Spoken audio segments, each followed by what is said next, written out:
লোকসভা ভোটের দিনক্ষণ এখনো ঘোষণা হয়নি, তবে লোকসভা ভোটের দিনক্ষণ ঘোষণা না হলেও শনিবার দেশের 195টি লোকসভা কেন্দ্রের প্রার্থীদের নাম ঘোষণা করে দিল কেন্দ্র শাসক দল বিজেপি। বিজেপির প্রথম প্রার্থী তালিকায় একাধিক চমক রয়েছে, কেননা প্রথম প্রার্থী তালিকাতে প্রত্যাশা মতোই জায়গা পেয়েছে প্রধানমন্ত্রী নরেন্দ্র মোদী সহ অন্যান্য একাধিক হেভিওয়েটরা। দেশের 195টি লোকসভা কেন্দ্রের প্রার্থী তালিকা ঘোষণার পাশাপাশি উল্লেখযোগ্যভাবে প্রথম তালিকাতে বাংলার 20টি লোকসভা কেন্দ্রের প্রার্থী তালিকা ঘোষণা করে দেওয়া হলো। বাংলার প্রার্থী তালিকাতে রয়েছে চমক। বাংলার 20টি লোকসভা কেন্দ্রের মধ্যে আবার বীরভূমে বোলপুর লোকসভা কেন্দ্র এবং পশ্চিম বর্ধমানে আসানসোল লোকসভা কেন্দ্রের মতো লোকসভা কেন্দ্র জায়গা পেয়েছে। বিজেপির তরফ থেকে প্রথম দফার যে প্রার্থী তালিকা ঘোষণা করা হয়েছে, সেই প্রার্থী তালিকায় গত দুবারের মতো বারাণসী কেন্দ্র থেকে এবারও প্রতিদ্বন্দ্বিতা করবেন প্রধানমন্ত্রী নরেন্দ্র মোদী। বিজেপির প্রথম প্রার্থী তালিকায় জায়গা পেয়েছেন 38 জন কেন্দ্রীয় মন্ত্রী। এছাড়াও এই প্রার্থী তালিকায় 28 জন মহিলাকে প্রার্থী হিসেবে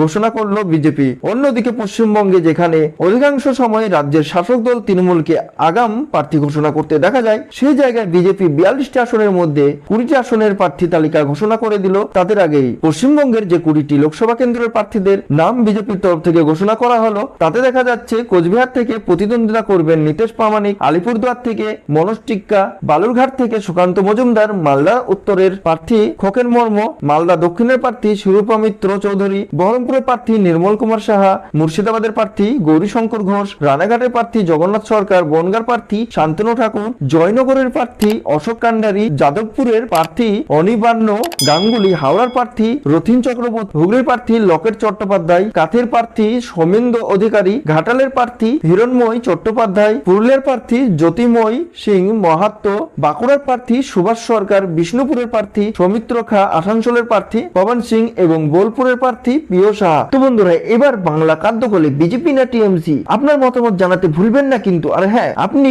কোন দলকে সাপোর্ট করেন এটা কিন্তু কমেন্ট করে জানাবেন। তো ভিডিওটি আপনাদের যদি ভালো লেগে থাকে অবশ্যই ভিডিওটি লাইক শেয়ার কমেন্ট করতে ভুলবেন না।